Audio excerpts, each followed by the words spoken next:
Bonjour à toutes et à tous, je vous souhaite la bienvenue sur le podcast de Monsieur Joe. Monsieur Joe, c'est Joël Lelanne, ingé, project manager, curieux et éclectique. Justement, comme ce podcast, tourné vers les entrepreneurs, les entrepreneuses, francophones et francophiles d'Allemagne et d'ailleurs. Nous nous attachons à découvrir les différentes facettes, parcours de créateurs de projets par un échange convivial. C'est parti! Aujourd'hui, nous recevons pour ce 60e épisode, et oui, déjà 60 épisodes, Laetitia, qui est, ma foi, je crois, à Berlin. Elle va nous présenter surtout son parcours de designer graphique et directrice artistique, et puis comment elle est devenue indépendante. Mais avant tout, bonjour Laetitia, ou Letty, comment vas-tu ? Je vais très bien, bonjour Joël, je suis ravie de participer à ce podcast. Écoute, je pense que c'est un plaisir partagé d'avoir à nouveau une invitée sur ce podcast. Tu connais le format, nous commençons toujours par découvrir un peu ton parcours personnel et professionnel qui t'a amené à ton activité actuelle. J'en profite au passage pour remercier Anne-Cécile à Stuttgart qui est à l'épisode 57 qui nous a mis en relation. Donc un petit coucou, un petit clin d'œil à Laetitia Stuttgart, Anne-Cécile, pardon. Oh là, je commence déjà. Mais revenons sur toi, Letty, raconte-nous un peu ton parcours. Mon parcours est assez classique, hein. Je suis née à Pau de père espagnol et de mère française et j'ai eu la scolarité normale, lycée, etc. À la sortie de mes études, en fait, je suis partie dans une école de design à l'École supérieure d'art et de communication de Pau. Mhm, Où j'ai obtenu mon diplôme national d'art et technique. J'ai décidé de continuer à l'École supérieure d'art et de design d'Amiens, mhm. où j'ai obtenu mon diplôme national supérieur d'études plastiques, qui est l'équivalent d'un master. Mhm. Et ensuite, il a fallu se lancer dans la vie active et je suis partie à Barcelone. J'ai travaillé dans une agence de com qui n'était pas très grande, mais qui avait de très très gros clients, et c'est là où j'ai appris mon métier vraiment. Mhm. Parce qu'en école d'art, on apprend beaucoup sur les concepts, sur la création, etc. Mais Mhm. concrètement parlant, il y a plein de choses techniques à savoir qu'on n'apprend pas forcément à l'école. Donc là, ça m'a énormément aidée. Donc j'y Et- suis restée quelques années Mhm. et 2008 est arrivé. Ah, Et 2008, peut-être que les plus jeunes qui t'écoutent, ça reste quelque chose d'assez abstrait, mais quand on a la quarantaine, on s'en rappelle plutôt bien. C'est l'explosion de la bulle immobilière. oui. Et en Espagne, ça a été très, très violent. Je vais faire un petit aparté là-dessus. Je ne veux pas faire de discrimination dans la répartition démographique ou d'âge sur ce podcast. C'est vrai qu'on a une population, la quarantaine, beaucoup de personnes, des entrepreneurs qui viennent écouter un peu ce que font les autres. J'imagine la crise 2007-2008, bon, l'Espagne a été fortement touchée. Donc ça veut dire, quel a été l'impact pour toi ?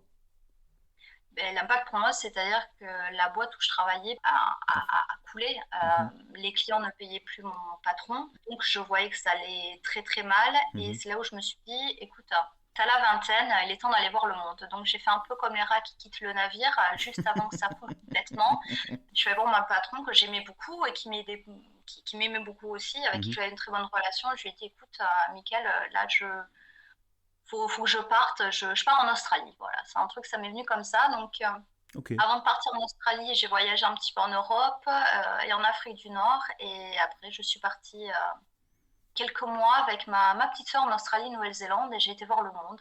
Ça m'a fait beaucoup de bien.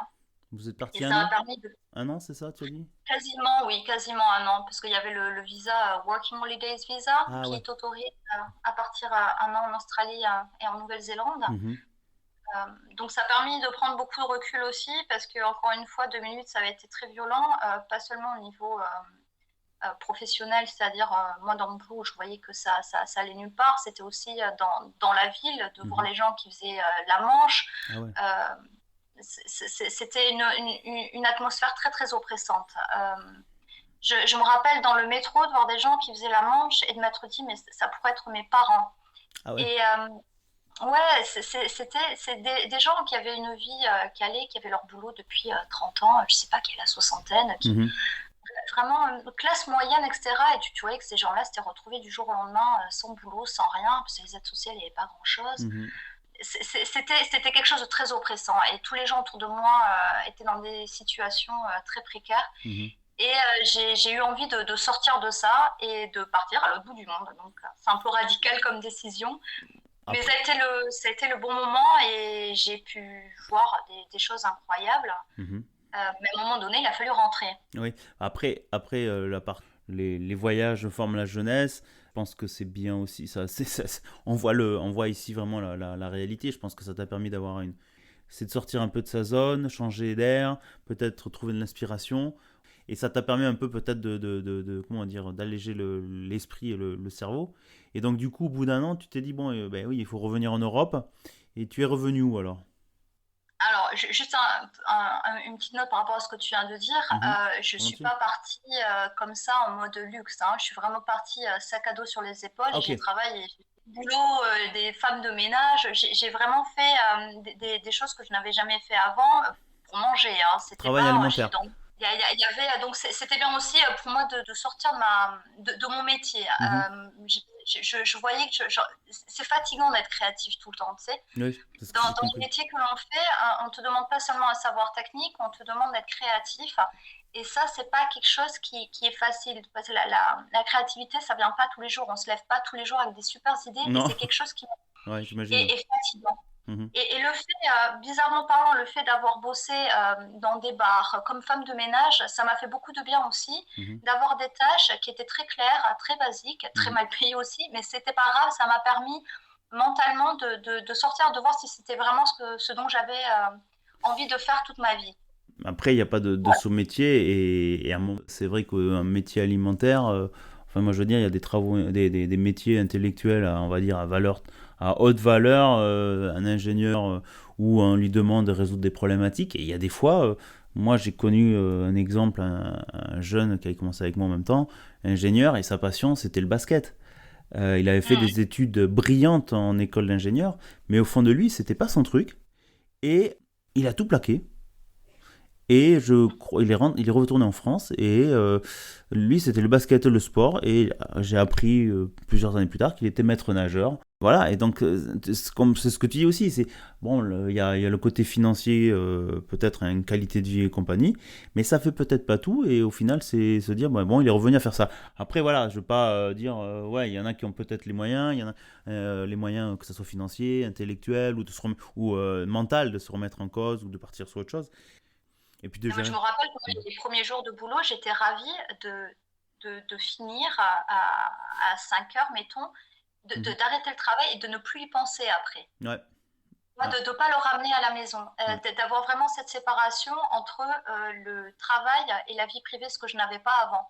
Parce que quand tu travailles en agence de com, tu as des deadlines très précises, Mhm. tu dois toujours penser à de nouvelles idées et c'est quelque chose qui te suit même quand tu n'es pas au travail. Ouais. Tu te douches, tu dis, ah, mais pour cette campagne, on pourrait avoir cette idée-là. C'est quelque chose qui te suit. Et là, pour la première fois de ma vie, en fait, je pouvais couper complètement et Mhm. ça m'a fait énormément de bien. Mais voilà, après, je me suis rendu compte que le côté créatif me manquait aussi énormément et que je ressentais une frustration. Donc, Besoin de produire. ce voyage a été bon pour moi pour me remettre d'accord avec moi-même sur Mhm. la suite de mon parcours. Même si ce n'était pas très clair. Parce que justement, il a fallu rentrer, je me suis dit, où est-ce que je vais?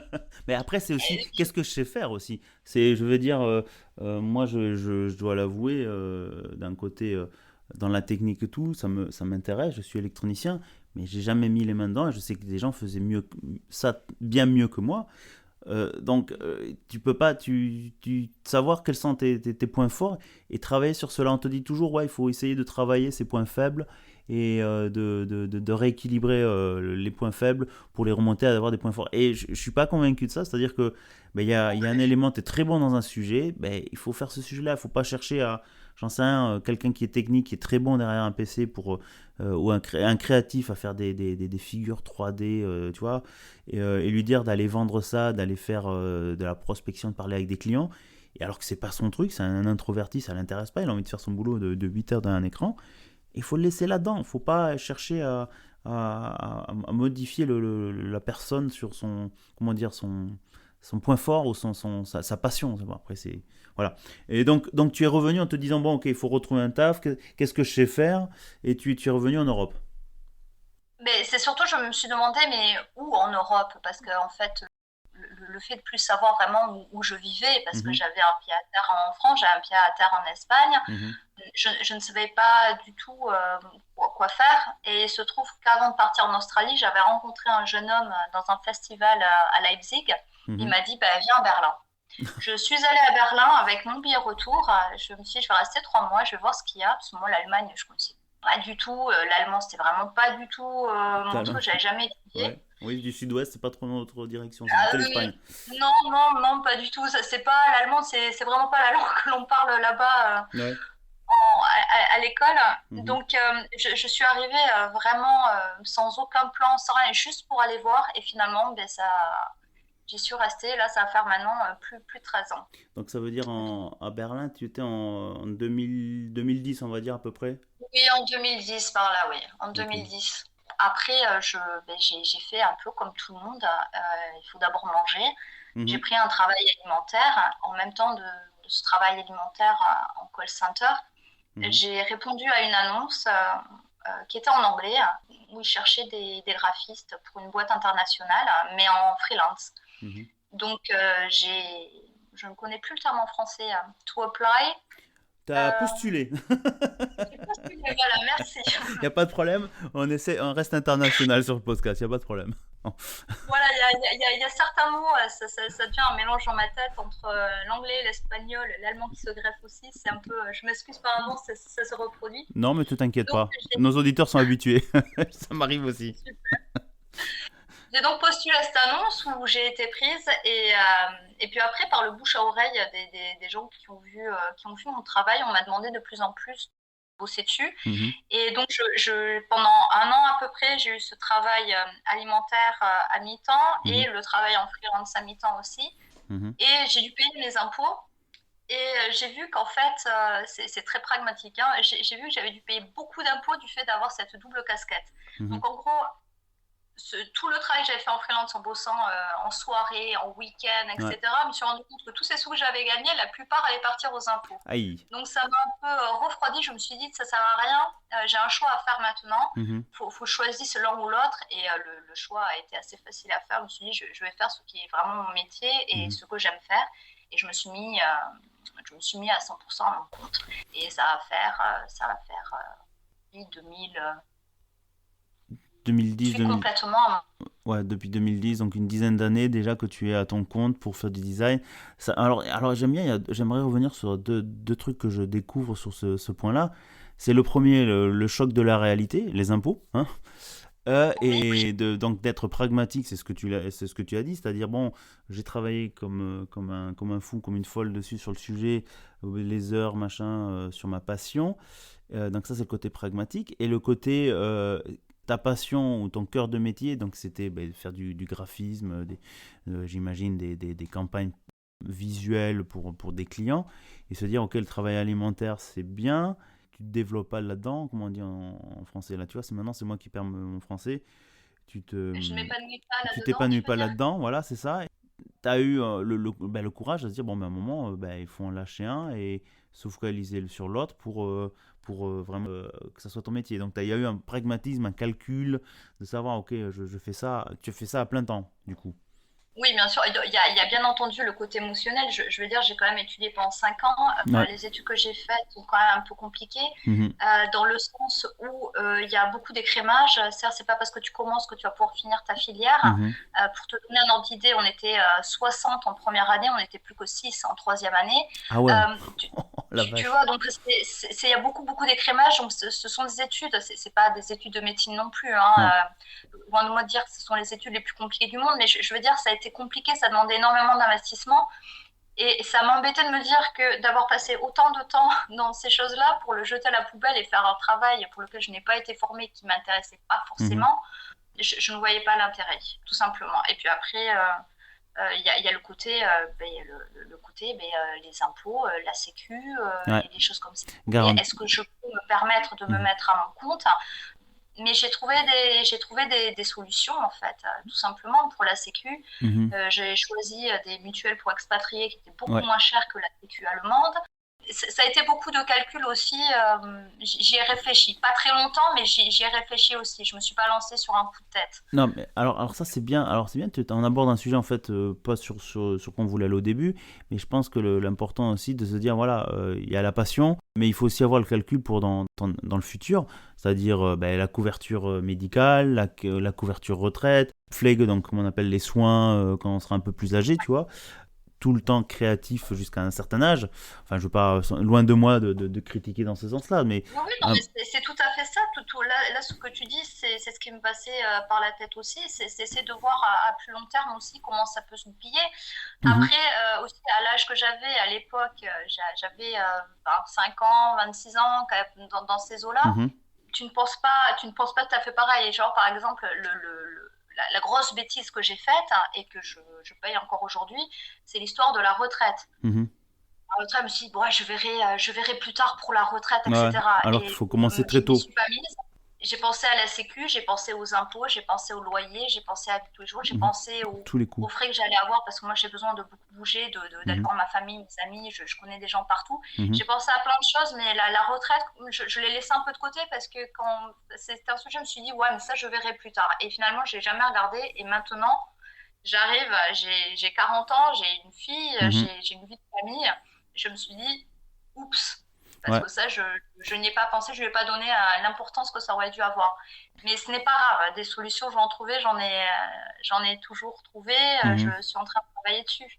mhm. Mais tout ce côté-là, du côté monétaire, de prévoir un petit peu, est-ce que je vais avoir assez pour vivre? Mhm. Est-ce que ça va se bien marcher?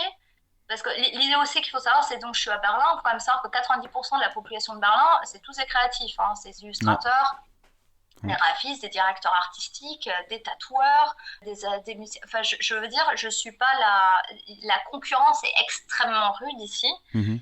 Et surtout, comment dire, les salaires, les devis qu'on peut envoyer sont extrêmement bas. On Ouais, n'est parce on que c'est n'est très pas dans le style compétitif. de Ouais. l'Allemagne.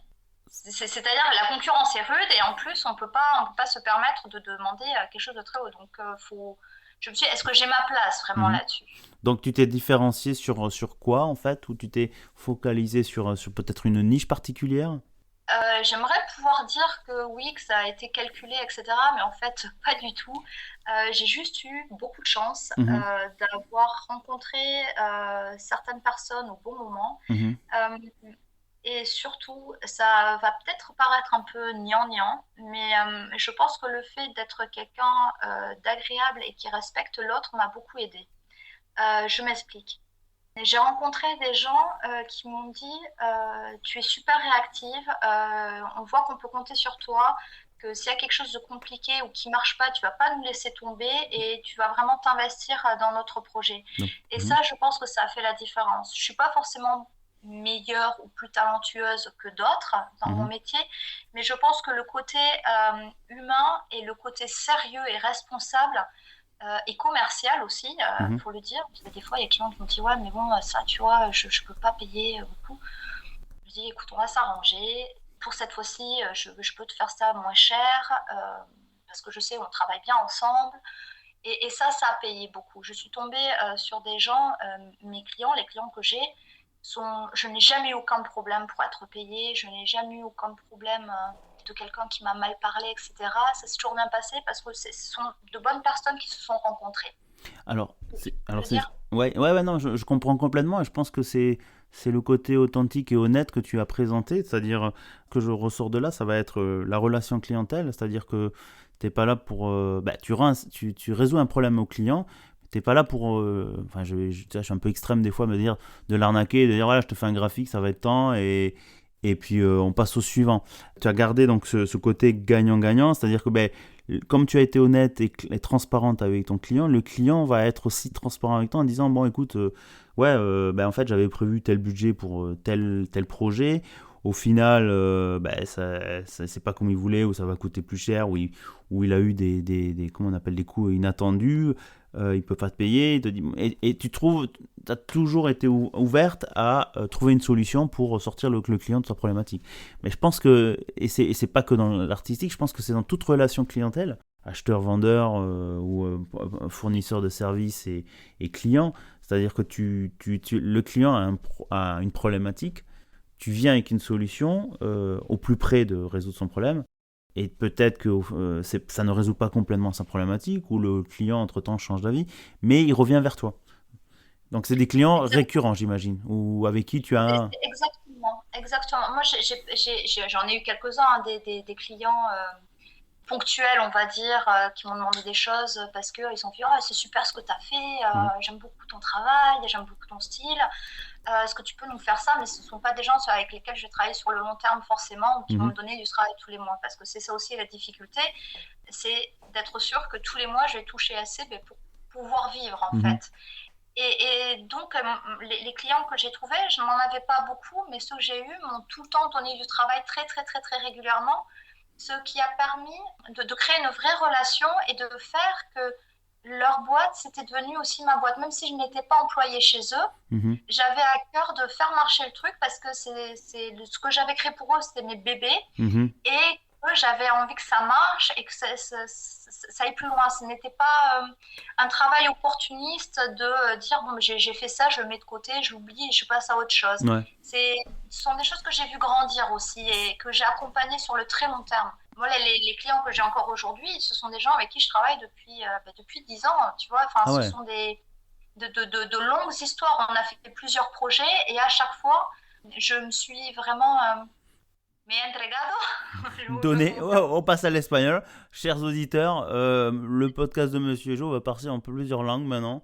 Tu te donnes à fond et ben, je pense que dans le côté artistique aussi, c'est que le lien émotionnel ou viscéral de la production artistique, c'est toujours ton bébé et tu le vois grandir. Quand on dit un projet, tu l'as dit toi-même, c'est ton bébé, donc ça grandit. Bon, le lien, je ne veux pas dire le lien maternel, mais il y a le lien avec On pourrait qui se presque développe. dire ça, On oui, peut parce le que, dire, enfin, mais je on pense que peut ouais, dire, oui. pardon, mais c'est le côté passion et engagement, c'est-à-dire que tu peux avoir cet engagement passionnel dans des choses qui sont pas du tout artistiques, parce que c'est l'amour du travail bien fait, quoi. Exactement, tu le résumes assez bien. Ça me C'est-à-dire surprend que aussi. ce côté sérieux, ce côté sérieux et réactif, je pense que c'est ce qui fait aussi une grosse différence, une grosse différence avec d'autres. Ouais. Le fait que les gens savent que si je leur dis ça ne marche pas, ou on peut pas faire ça, ce n'est pas parce que je n'ai pas envie de le faire, ou parce que ça m'ennuie, ou parce que j'ai quelque chose de mieux à faire, ou Mhm. exactement, c'est parce que vraiment l'avis, les conseils que je donne ont de la valeur et sont pensés pour le client. Ok. Et ça, c'est vraiment important. Tu vois, Très parce bien. qu'il faut être logique aussi, hein. La Ouais. plupart des gens qui prennent des freelancers quand ils ont besoin d'un graphiste ou d'un directeur artistique, Mhm. parce qu'ils ne veulent pas mettre des sous pour employer quelqu'un à plein temps, etc. Ouais. Donc, ils veulent économiser des sous.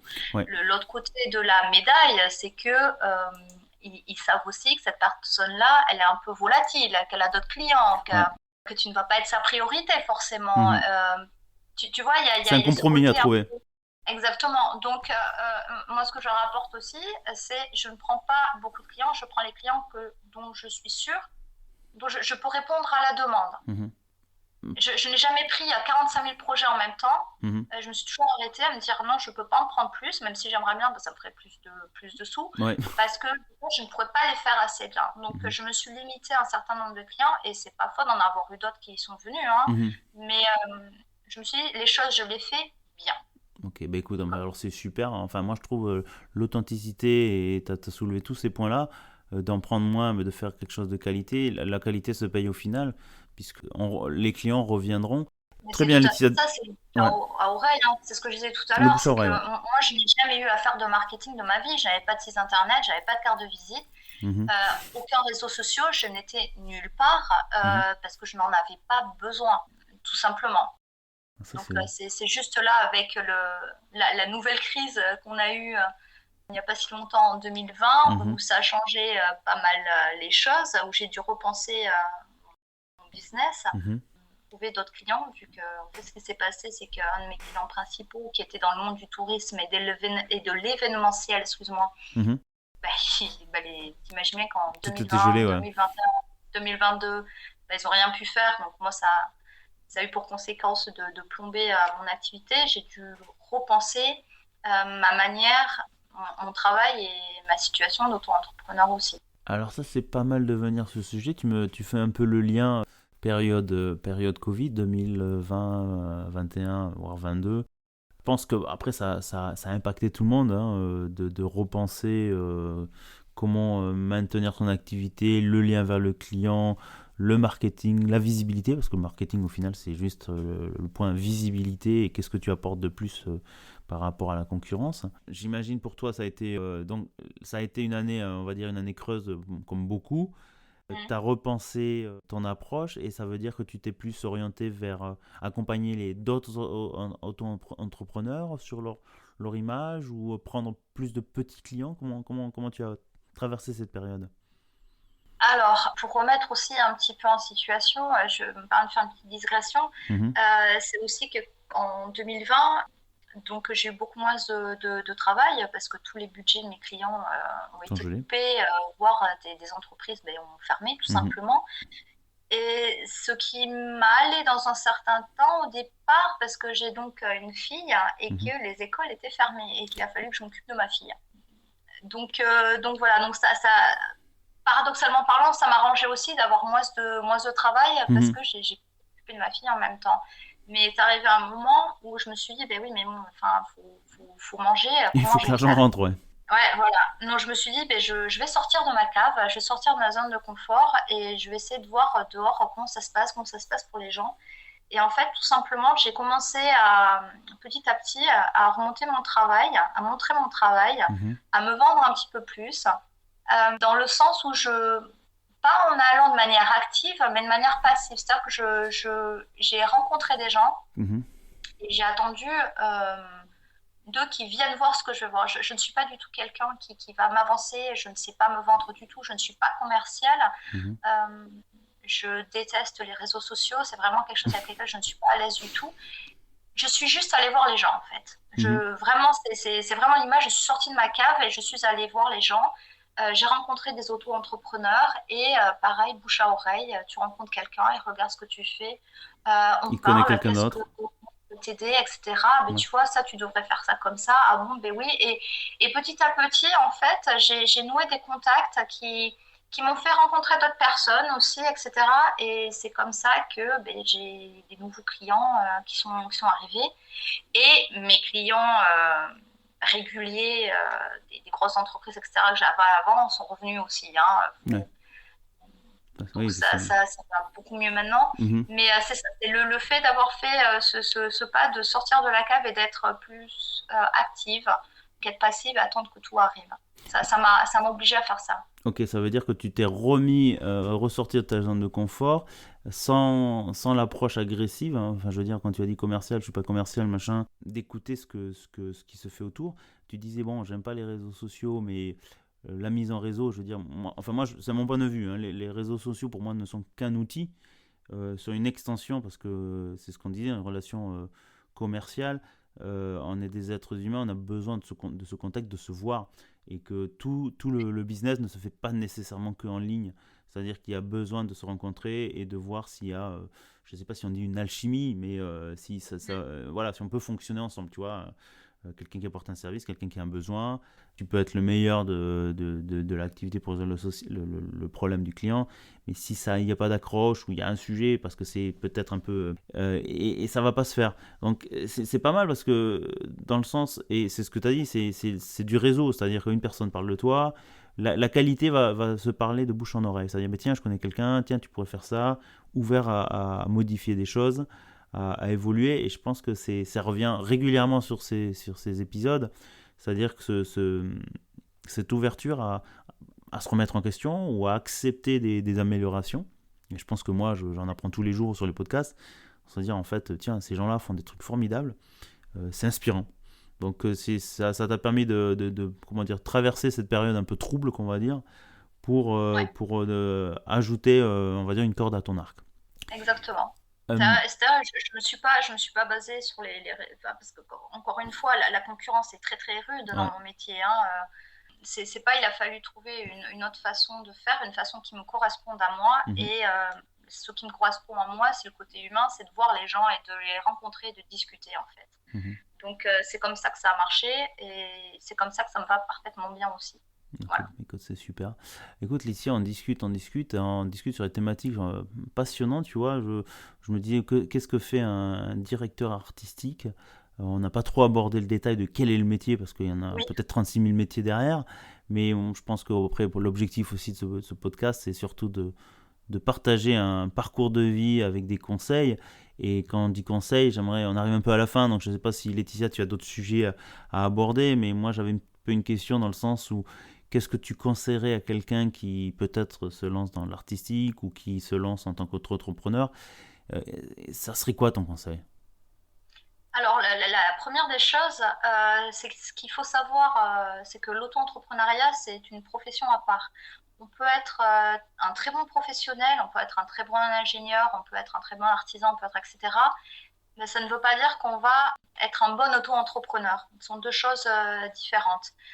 Une chose, c'est connaître son métier, Mhm. ce pour quoi on est formé. L'autre chose, c'est savoir comment se vendre et tout le tralala qui est autour. Auto-entrepreneur, c'est s'occuper de toute la paperasserie administrative, c'est s'occuper de faire des devis, c'est s'occuper de courir après les clients qui ne payent pas ou qui sont en retard, c'est s'occuper de sa communication personnelle pour avoir de nouveaux clients.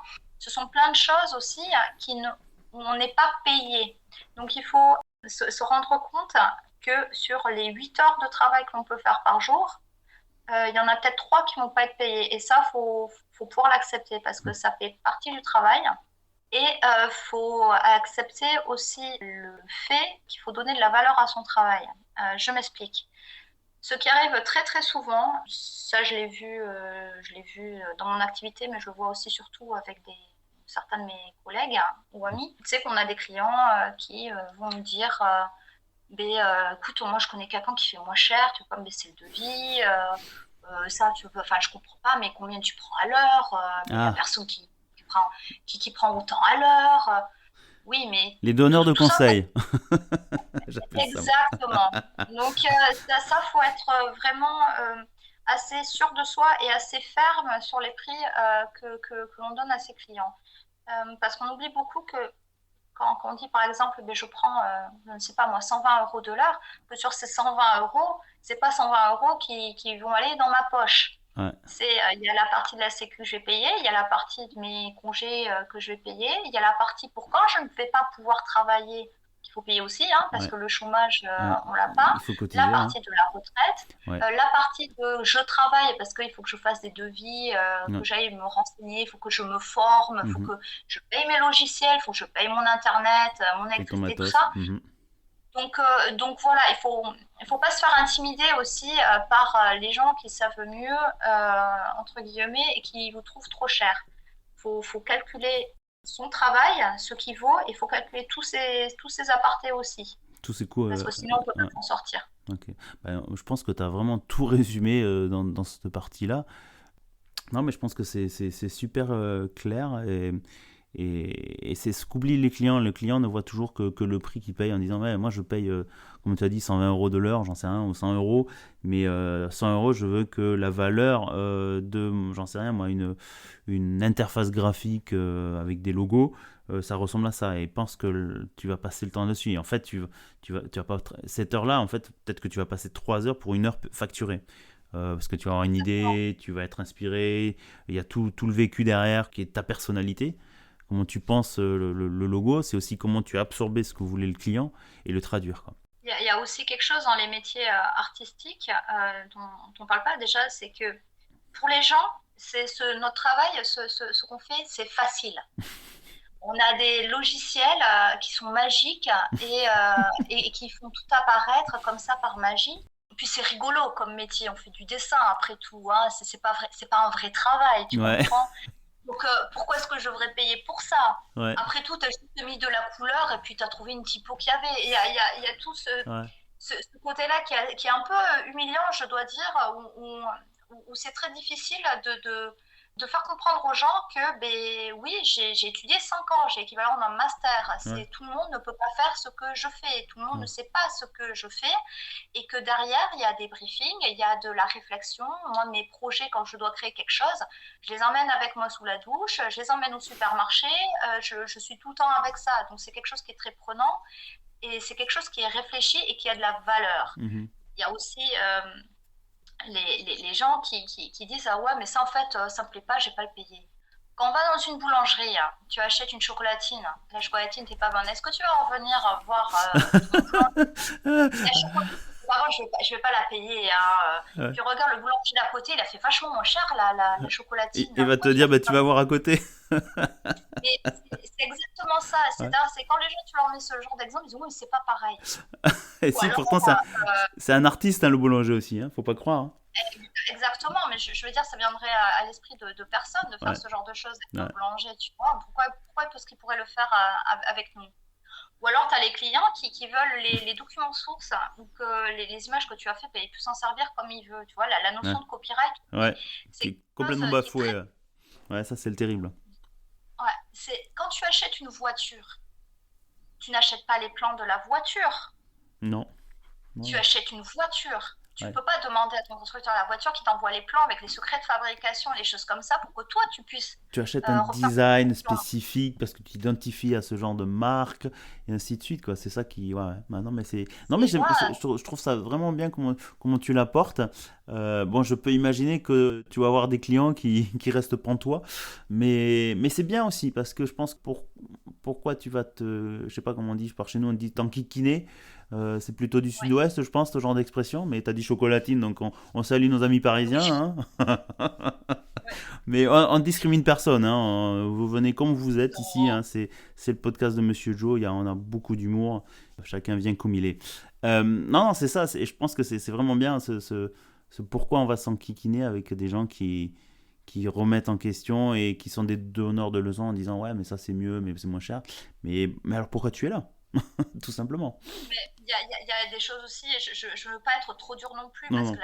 la plupart des gens qui ont ce genre d'attitude, il faut plus les éduquer et leur expliquer. Parce qu'après, une fois que tu parles avec eux et que tu leur expliques les raisons, ils Mm. comprennent. Ouais, c'est Ouais, une bon, méconnaissance. ils ont un peu, il faut l'assimiler, mais ils comprennent après, Ouais, tu vois, quand on leur dit non, tu ne peux pas voler une image sur Google Images, tu vois, mais si ouais. tu t'en fiches pas, mais non, il y a un photographe Il y a derrière, un travail derrière. il y a quelque chose, c'est du vol. Ouais. Je suis ravi que C'est tu pas. viennes parler de ce sujet-là parce qu'on n'en a pas parlé jusqu'à présent et c'est vrai que ben, on pense que le tout gratuit, non, ça n'existe pas. Il y a des gens qui ont travaillé derrière. Moi, je suis toujours conscient que, ben oui, peut-être ça coûte un peu plus cher. Oui, il y a des gens qui mettent à disposition des éléments. Et moi, par exemple, la musique, j'ai un habillage. Je suis allé regarder qu'est-ce qui était libre de droit, il faut le citer, ça met la personne en avant. Tu vois, c'est important, c'est-à-dire que c'est comme le podcast, tu vois, c'est accessible gratuitement pour tout le monde, mais il y a un travail derrière, il y a un temps passé en me disant, mais ouais, mais ton podcast, tu pourrais faire la qualité, combien tu fais, pourquoi tu factures pas, il faut que tu monétises cela. Oui, mais je pourrais le faire. Et il y a un travail derrière, tu vois, je mets en avant ton travail, on va mettre un habillage, tu vas partager peut-être une image, on va dire tiens c'est le copyright de Laetitia, voilà ce genre d'exemple, mais c'est protégé et les gens oublient ça. Maintenant, on a tellement. Le monde de l'image de nos jours est devenu quelque chose de tellement saturé. Je veux dire, maintenant, tout le monde peut faire des jolies photos avec un téléphone portable. Ouais. Tout le monde peut faire la musique, tout le monde fait des vidéos sur YouTube, tout le monde. Et on a perdu la valeur du travail qu'il y a derrière, de la qualité. C'est que comme il y en a tellement, Mm. après tout, pourquoi est-ce qu'on devrait payer pour ça? Ouais. Tu vois, et ça, c'est quelque chose qui est assez dangereux, je trouve, parce que va arriver un jour où je vais dire à la personne en face, je fais, et moi, pourquoi est-ce que je devrais te payer? Pourquoi est-ce que je devrais payer Mm. pour être assuré ma voiture? Pourquoi est-ce que je devrais payer pour mes fringues? Pourquoi est-ce que je devrais payer pour ça? Pourquoi c'est pas gratuit? Il y a plein. C'est-à-dire que c'est que les gens, tant qu'ils ne sont pas concernés à tous ces trucs-là, comme il y en a tellement et que tout le monde fait ça, c'est facile, mais je veux quand même le meilleur, mais je veux pas payer pour. Tu vois? Ouais, après je pense qu'il y a après ça vient de génération, je pense que après on va finaliser un peu là-dessus.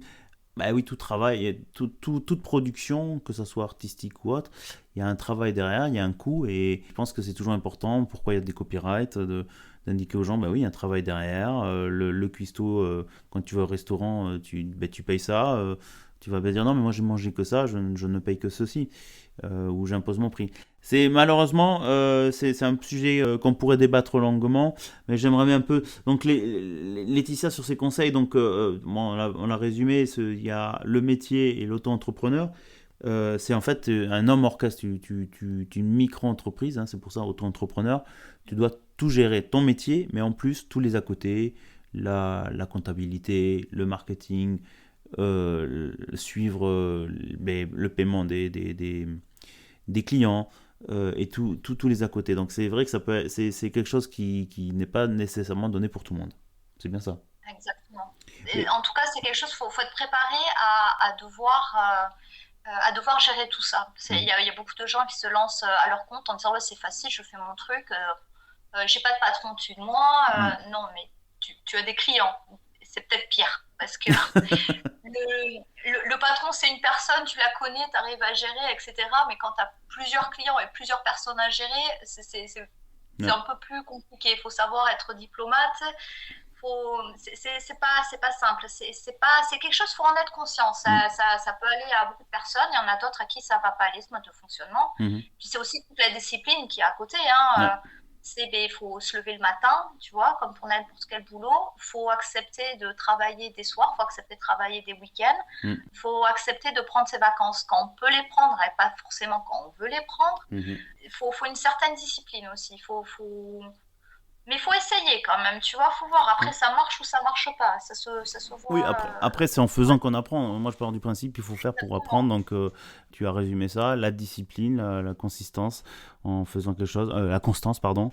Ben oui, il y a des jours où tu n'as pas envie de te lever. Ben oui, moi je dis toujours, j'aime bien faire le parallèle, c'est-à-dire que en ce qui concerne en Allemagne, je pense qu'en France c'est un peu similaire.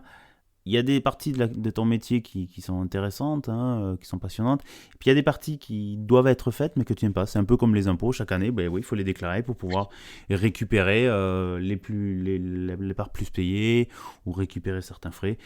C'est chiant.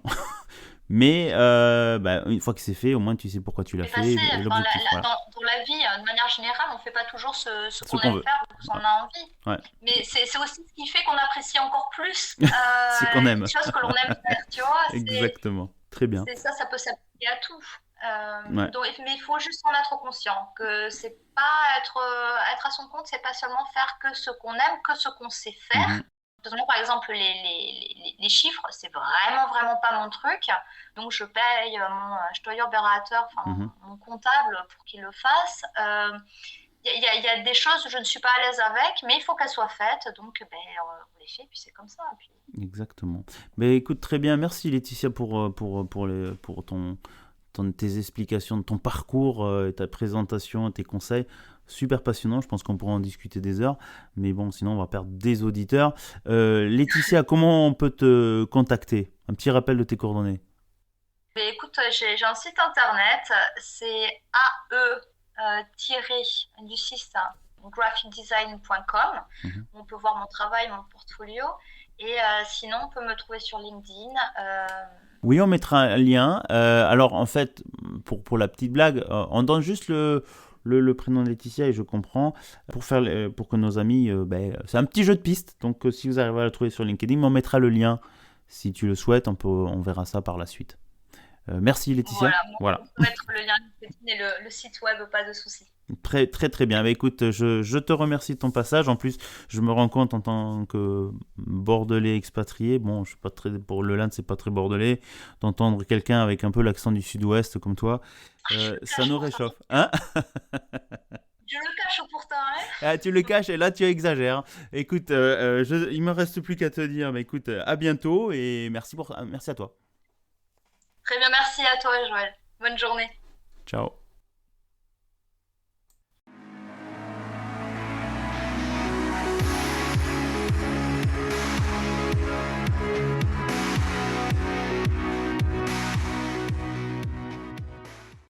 Eh bien, chères auditrices et chers auditeurs, j'espère que ce 60e épisode avec Laetitia alias Letty, designer graphique à Berlin, vous a plu.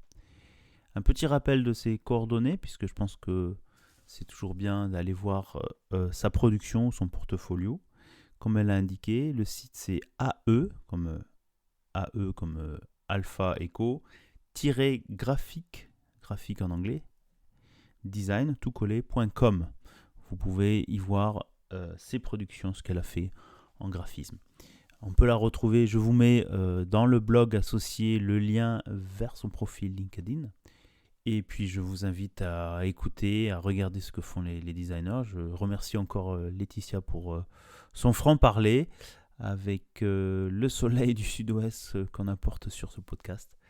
Voilà, je vous remercie à tous de votre fidélité. Je vous invite encore à pousser vos amis à s'abonner, que ce soit sur Spotify, Apple Podcast ou d'autres plateformes audio. De mettre aussi sur Apple Podcast des étoiles, je crois qu'on peut mettre jusqu'à 5, un petit commentaire, ça permettra aussi de faire remonter un peu le podcast et qu'on soit plus facilement repérable ou que des auditeurs puissent nous trouver plus facilement.